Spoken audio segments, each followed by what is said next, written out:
When I thought of the future, I never planned that I would have children, and because I just never had a maternal instinct in me that would want to have children. But then when I met Travis, all that changed, and I wanted to have his children because I loved him so much, and it was something he wanted, and I really wanted to have his children. And so we started that journey. We'd been married about a year, and we decided that it was time to start having kids. And we started that process thinking it was going to be real easy, and we didn't know at the time it was going to take us 4.5 years to have a child. And when we started, a lot of our friends weren't quite ready to have kids, and they would say to us, why don't you wait until we're ready? And we battled with that, and we were like, no, we want to start now, so we did. But all our friends ended up having their kids before us. So that was a bit hard. After a while, we decided that we needed to go seek medical advice and find out whether there was something wrong. So we went to the doctor, and we went to a couple of naturopaths as well. And basically, long story short, we found out that our only option was IVF, and that the chance of us getting pregnant naturally was very slim.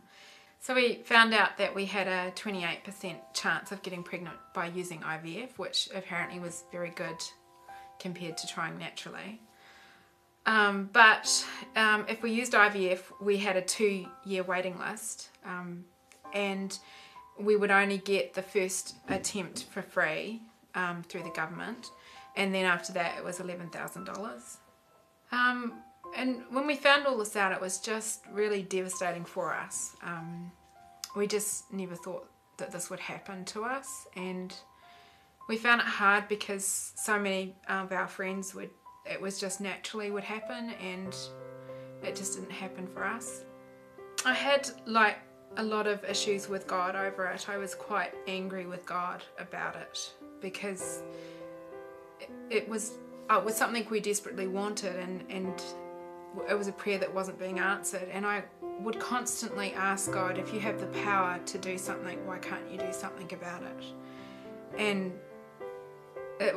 I found that I was becoming quite bitter, and I realised that I was becoming a person I didn't like, and I needed to let go of that and move on. One of the things we decided that we needed to do was to spend more time together doing things together that were not anything to do with children. So we took up fishing and gardening, and gardening is something we hate, but we ended up loving it. And we had this really ugly patch in our backyard under our deck that was an eyesore, and we decided we'd turn it into a fern garden. And we called it our love garden because it envisioned for us what we wanted in our relationship. It had new growth. The ferns represented that. It represented hope for something that we couldn't have, and it represented just beauty of turning something ugly into something beautiful. In April and May of 2011, there was quite a few sad things happening. There was deaths and there was sadness in the family, and I just remember being overwhelmed with the sadness and just a heavy feeling. And I was sitting at my desk, and I remember putting my hand on my stomach and just praying to God, please let there be a miracle, some hope, some happiness, not necessarily in our lives but in someone's life right now. And little did I know at that time I was 8 weeks pregnant. So pregnancy was not what I expected it to be. I was very sick. I was sick nearly every day with morning sickness right up till I gave birth. It was horrendous. Went into hospital a few times with dehydration. And it was actually a blessing in a way, because I'd had a terrible fear of hospital since I was like a child. And going into hospital and having such great doctors and nurses really helped me believe in them and just feel at peace and happy and believe it was the best place to be. At 29 weeks, at 3 AM in the morning, my water broke. So we went into hospital, and I was told that I was going to be sent home. and that they'd just monitor me. But then the next morning I started to develop an infection. So they said that I would be having the baby within the week. They didn't have to wait long. 7 hours later, Kobe was born. Kobe Ronald Cask. He was born at 7:22. He was 3.6 pounds and he was 11 weeks early.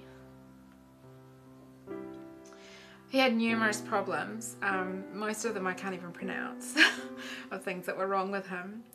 He had to be, like when he was born he wasn't breathing, so they had to do CPR on him to get him going. That took 6 minutes.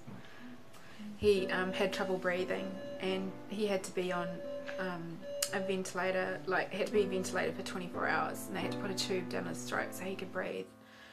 And then after that he had to be on a CPAP machine, which was for his breathing, and that was for 35 days. He had jaundice, just all typical prem stuff, and he had apneas where he would just forget to breathe and they'd have to get him to breathe.